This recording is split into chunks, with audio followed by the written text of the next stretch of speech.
Hey guys, देखो आज मैं आपको कुछ ऐसे 2-3 कंपनी बताने वाला हूँ डिविडेंड देने वाले, जो कि काफ़ी हाई डिविडेंड देते हैं। अगर आप डिविडेंड से मतलब बहुत अच्छा पैसा बनाना चाहते हैं या फिर आपको डिविडेंड पसंद है तो इसके बारे में आपको पता होना चाहिए। देखिए, दो चीज़ें होती हैं, डिविडेंड अच्छी भी होती है और डिविडेंड गलत भी होती है। अगर कोई कंपनी आपको हाई डिविडेंड दे रही है तो भी नहीं लेना चाहिए, नहीं नहीं नहीं नहीं लेना है मुझे, ऐसा आपको करना चाहिए। आपने कहीं पे सुना होगा, सही है, तो एकदम नहीं लेना चाहिए। और कहीं पर मैं आपको बताना चाहता हूं, अगर कोई कंपनी लो डिविडेंड दे रही है, मतलब वो डिविडेंड का कोई वैल्यू नहीं है, फिर भी आपको प्यार से लेना चाहिए। ऐसे लेना चाहिए जैसे कि भगवान अपने हाथों से आपको कुछ दे रहे हैं, ऐसे लेना चाहिए, सही है। अब इसका फर्क क्या होता है कि भाई ज़्यादा पैसा दे रहे हैं तो नहीं लेना है, कम देना है तो भी लेना है, तो दोनों चीज़ों का फर्क बताऊंगा। सबसे पहले हाई डिविडेंड देने वाली कंपनी का नाम बताता हूँ, और यहाँ देखेंगे तो सबसे पहले यहाँ पर आपको बताया जा रहा है 3 stock to buy for long term dividend yield के लिए अप टू 8%। भाई 8% भी काफ़ी अच्छा होता है, जितना आपको बैंक में डिपॉजिट नहीं देखने को मिलता, कहीं पर नहीं देखने को मिलता, उससे ज़्यादा आपको देखने को मिल रहा,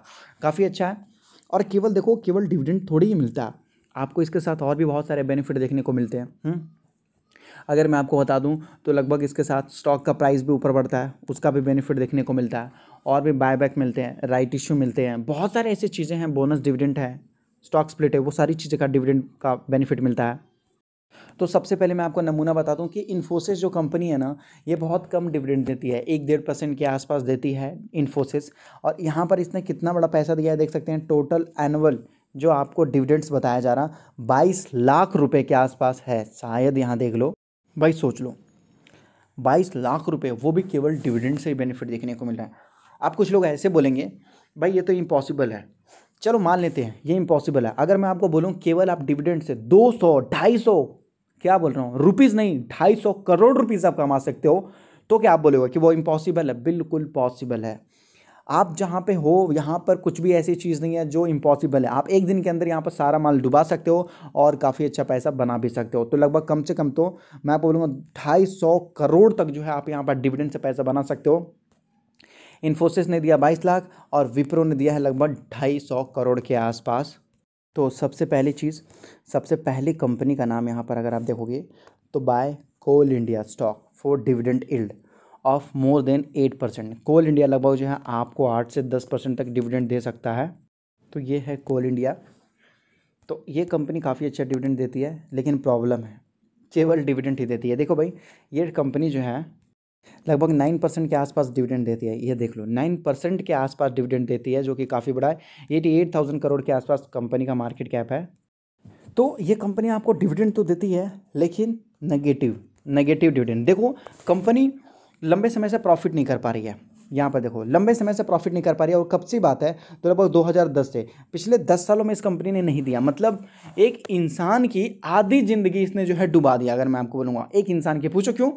स्टॉक मार्केट में आप लोग ज़्यादा से ज़्यादा कितना होल्ड कर सकते हैं? अगर आपकी उम्र मान लेते हैं, देखो जब एक कोई भी आजकल के जनरेशन में देखते हैं, जब 30 एज हो जाता है, 30 साल की उम्र में उनकी जॉब लगती है, 5 साल तक हो सकता है वो पैसा इकट्ठा करेंगे, और 25 अगर उसमें आप जोड़ दोगे तो कितना हो जाएगा?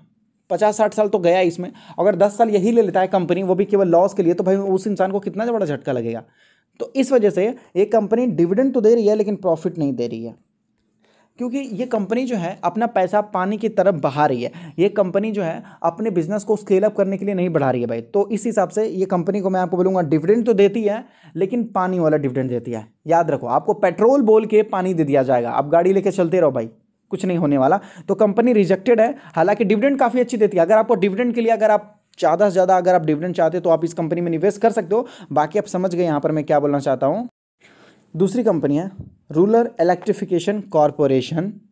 तो ये जो कंपनी है ये नॉर्मल है, न्यूट्रल है, मतलब नॉर्मल है। पिछले अगर मैं आपको बोलूँ, पिछले जब ये कंपनी आई थी 2008 से अभी तक इस कंपनी ने केवल 200% का ही रिटर्न दिया है, और ऊपर से डिविडेंड देते जाती है। तो ये कंपनी अगर आपको लोअर लेवल पर देखने को मिल जाए, ये देखो ये इसका एक लेवल बनाया गया है, अगर इस लेवल के आसपास आपको देखने को मिल जाए, जैसे कंपनी यहाँ पर है, अगर कल को इस प्राइस पे आपको देखने को मिले तो आप दबोच के बच्चों की तरह खरीदना स्टार्ट कर दो, ज़्यादा बेटर होगा।